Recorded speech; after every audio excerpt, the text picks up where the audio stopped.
हा काय बघितलं आपण, वेगवेगळ्या केस बघितलं. डिस्टन्स टाइम दिला तरी ऍव्हरेज काढता येतो, डिस्टन्स वेलॉसिटी दिलं तरी काढता येतो, टाइम आणि स्पीड दिला तरी काढता येतो ऍव्हरेज स्पीड, बरोबर की नाही. आता ऍव्हरेज स्पीडचा आपण स्पेशल केसला चाललोय. पहिला जो स्पेशल केस आहे,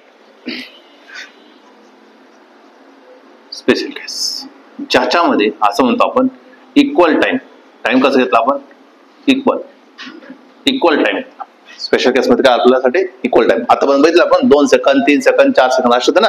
टाइम कसा होता, व्हॅरी करत होता. आता टाइम कसा येणार आहे, इक्वल.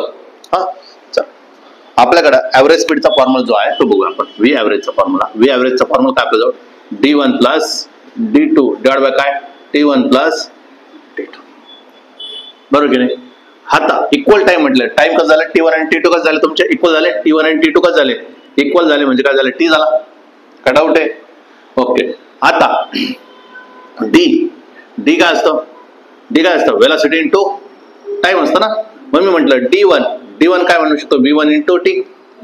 d2 काय लिहू शकतो, v2 इंटू टी. t1 का बरं लिहिते, कारण की टाइम कसा आहे, इक्वल आहे. टाइम कसा आहे, इक्वल आहे. पण d1 ची व्हॅल्यू काय लिहू शकतो मी, v1 into T plus v2 into T divide by काय, t प्लस टी. म्हणजे काय रे, t कॉमन काढू शकतो, काय उरलंय v1 प्लस v2 आणि हा किती होईल 2t. आरटी गेट कॅन्सल म्हणजे काय भेटलं मला, v1 plus v2 divide by काय 2 v ऍव्हरेज.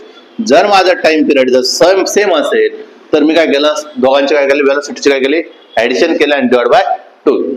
सपोज आपल्या जवळ काय आलं, 3 क्वांटिटीचं. सपोज v ऍव्हरेज काढायचं पण 3 क्वांटिटीचं. म्हणजेच काय रे, म्हणजे आपलं करायचं d1 plus d2 plus d3 ना, t1 plus t2 plus t3. आणि या केस मध्ये काय होणार, आता d3 काढता येईल ना आपल्याला.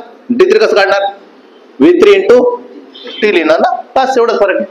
चला काय लिहिणार, v1 into T plus v2 into T plus v3 into T divide by काय, टी प्लस टी. म्हणजे किती, टी कॉमन काढता येईल, v1 plus v2 plus v3 divide by काय 3t. T get cancel, v1 plus v2 plus v3 divide by काय 3. म्हणजे काय कळालं तुम्हाला, जर माझं स्पीड जर सेम असेल, सॉरी माझं टाइम पिरियड जर सेम असेल तर काय करायचंय, सगळ्या वेलोसिटीचं काय करायचे, ऍडिशन करायचे. जेवढे क्वांटिटी दिले असेल, जिथे जसे 2 दिले तर डिवाइड बाय 2 केलं, तिथे किती दिले 3 दिलं, किती डिवाइड केलं 3. 4 असतं तर काय केलं असतं, लॉजिक कळालं. इक्वल टाइम आहे का नाही कळावं लागेल. बघ जसं की क्वेश्चन मध्ये बघा, for 10 metre for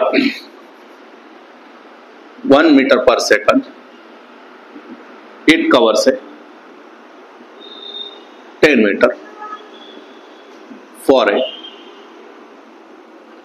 10 second and remaining distance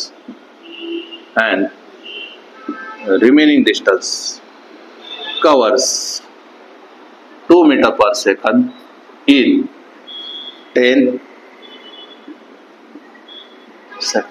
याच्यामध्ये बघितलं मी काय म्हटलं, 10 मीटर कशामध्ये कव्हर करते, 10 सेकंदात.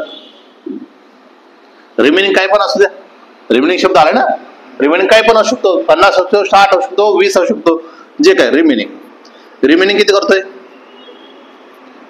करतोय, 10 सेकंदच करतोय. म्हणजे कोणता टाइम पिरियड आला, इक्वल टाइम पिरियडचा क्वेश्चन आला ना. हा 10 सेकंद आणि हा किती चाललाय 1 मीटर पर सेकंद आणि हा किती चाललाय 2 मीटर पर सेकंद. विचारलं का तुम्हाला, V average, find V average. पण इक्वल टाइम कशावर कळाला, टाइम बघितलं, टाइम कसं दिसला मला, सेम दिसला, म्हणून आपण डायरेक्टली गेलो व्ही ऍव्हरेजचा फॉर्म्युला. व्ही ऍव्हरेज इज काय पटकन, v1 plus v2 divide by काय 2. v1 किती 1 प्लस 2 डिवाइड बाय काय 2 म्हणजे किती 3 डिवाइड बाय काय 2 म्हणजे किती 1.5 मीटर पर सेकंड. नाही कळालं, समजलं का. पहिला क्वेश्चन मध्ये आता जे टाइप मध्ये काय फरक कळालं, पहिल्या याच्यात काय करतो आपण d1 plus d2 divide by t1 plus t2 असं करत होतो. आता काय केलं आपण v1 plus v2 divide by 2 का बरं करू शकलो, कारण की इक्वल टाइम इंटरवल. लॉजिक कळालं. मग बघा आता, मग आता आपले ते डायग्राम बेसिस वरचे क्वेश्चन बघा. मी म्हटलं 2 मीटर पर सेकंद चाललाय, 4 मीटर पर सेकंद चाललाय, पण हे 2 सेकंदात कव्हर केलं आणि हे पण 2 सेकंदात कव्हर केलं. याचा अर्थ काय झाला, टाइम पिरियड कसा झाला इक्वल झाला, टाइम पिरियड इक्वल झाला. म्हणजे काय करणार, व्ही ऍव्हरेज कसं काढणार, 2 + 4 डिवाइड बाय काय 2 ना, किती झाला 6 डिवाइड बाय काय 2 म्हणजे किती 3 मीटर पर सेकंद. तेच एक्झाम्पल ठेवतो मुद्दा बा, 2 मीटर पर सेकंद आहे, 4 मीटर पर सेकंद आहे, पण इथं म्हटलं मी 5 सेकंदात आणि इथं म्हटलं मी 5 सेकंदात. हा किती होणार आहे व्ही ऍव्हरेज, पटकन किती 2 + 4 डिवाइड बाय 2च करावं लागेल ना. हे 5 सेकंद काय दाखवतो तुम्हाला, इक्वल टाइम इंटरव्हल आहे, ते किती आहे काय घेणं देणं नाही. म्हणजे किती झाला 3 मीटर पर सेकंद. काय डाऊट आहे, समजलं.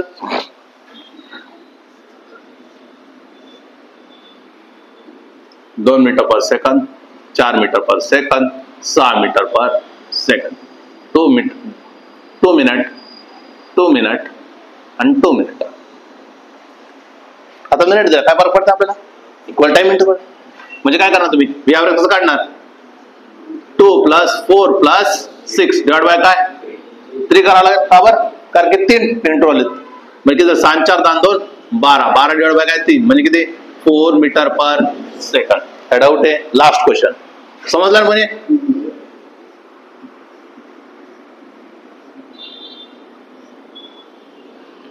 1 metre per second, 2 metre per second, 3 metre per second, 4 metre per second, 5 metre per second, 6 metre per second. 1 तास 1 तास 1 तास 1 तास 1 तास 1 तास. कशाला येऊ द्या, काय फरक पडणार आपल्याला, आपला व्ही ऍव्हरेज काढायचा. हा बोला पटकन.